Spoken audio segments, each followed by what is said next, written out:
నమస్కారం. ఈ రోజున నరసాపురం, పశ్చిమ గోదావరి జిల్లా నరసాపురంకి రైస్ ఆడిషన్ జరుగుతూ ఉంది. గోదావరి నాసిక్లో పుడితే మర్యాదల గోదావరిలో పుట్టే అనేది నానుడి. అక్కడ ప్రజల సిద్ధాంతం. అదేవిధంగా పొస్తులు అమ్ముకునైనా పులస చేప తినాలన్నది అక్కడి ప్రజల, గోదావరి ప్రజల చేసేటటువంటి అక్కడి. ఈ రోజున సింగిల్ పాలిష్డ్ రైస్ పంపించడం జరుగుతూ ఉంది. గోదావరి పేరులోనే ఉంది వరి.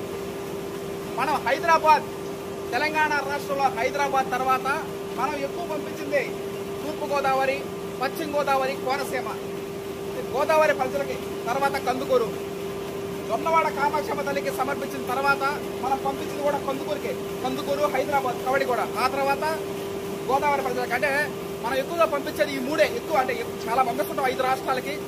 వాటిలో మరీ ముఖ్యంగా ఈ తెలంగాణ రాష్ట్రంలో హైదరాబాదు, అదేవిధంగా తూర్పు గోదావరి, పశ్చిమ గోదావరి, అదేవిధంగా కందుకూరు. విధంగా మనం రైస్ బ్యాగ్స్ పంపించి జరుగుతూ ఉంది. Okay, thank you.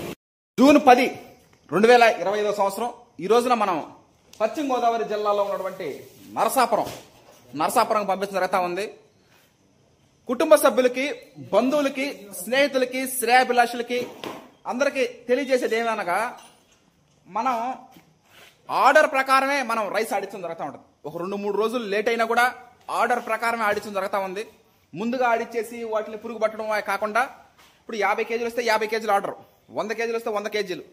అట్లాగా కరెంటు బిల్లు కాలినప్పటికీ, టైం తీసుకున్నప్పటికీ పొంతకాని గంగాధర్ గారు ఆడించడం జరుగుతూ ఉంది. బ్రౌన్ రైస్ కావాల్సిన వాళ్ళకి బ్రౌన్ రైస్, ధాన్యంలో మొదటి లేయరు తీసుకో, 2 గింజలు తీసుకో.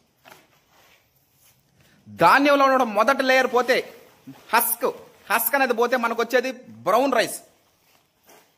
ధాన్యంలో మొదటి లేయర్, దీంట్లో ఉన్నటువంటి మొదటి లేయర్ పోతే మనకు హస్క్ అనేది పోతుంది. హస్క్ అనేది పోతే మనకు వచ్చేది బ్రౌన్ రైస్. అలవాటు ఉన్న వాళ్ళు బ్రౌన్ రైస్ తినొచ్చు. అదేవిధంగా నెక్స్ట్ 2 లేయర్లు పోద్ది, హస్క్, బ్రాను. 2 లేయర్లు పోయిన తర్వాత మనకు వచ్చేది సింగిల్ పాలిష్డ్. ఇప్పుడు పంపించేది అదే నరసాపురం, పశ్చిమ గోదావరి జిల్లాకి మనం పంపించేది సింగిల్ పాలిష్డ్ రైస్. అదేవిధంగా మూడోది హస్క్, బ్రాను, జర్ము 3 లేయర్స్ పోద్ది. అప్పుడు మనకు వచ్చేది ఏంటంటే వైట్ రైస్, ఎండోస్పర్మ్ మిగలుతుంది. ఈ విధంగా మనం 3 types of rices, brown rice, single polished rice, white rice, ఏది కావాలంటే అది ఆడిచ్చి మిల్లింగ్ చేసి ప్యాకింగ్ చేసి ట్రాన్స్పోర్ట్ చేయడం జరుగుతుంది.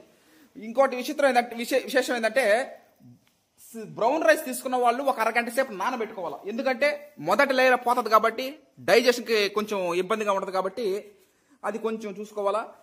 సింగిల్ పాలిష్ కూడా ఏం అలవాటు ఉన్న వాళ్ళు తినగలుగుతారు, ఏం ఇబ్బంది లేదు. వైట్ రైస్ అని చెప్పాలి, మన భారతదేశంలో ఎక్కువగా తినేది వైట్ రైస్. ఈ విధంగా మనం 3 టైప్స్ ఆఫ్ రైసెస్ ఆడిచ్చి మిల్లింగ్ చేసి పంపించడం జరుగుతూ ఉంది. వినియోగదారుల గమ్యస్థానాలకి చేరినప్పుడే అది అంతిమ విజయం. ప్రకృతి రత్న హర్షత్ విహార్ టీమ్. Thank you.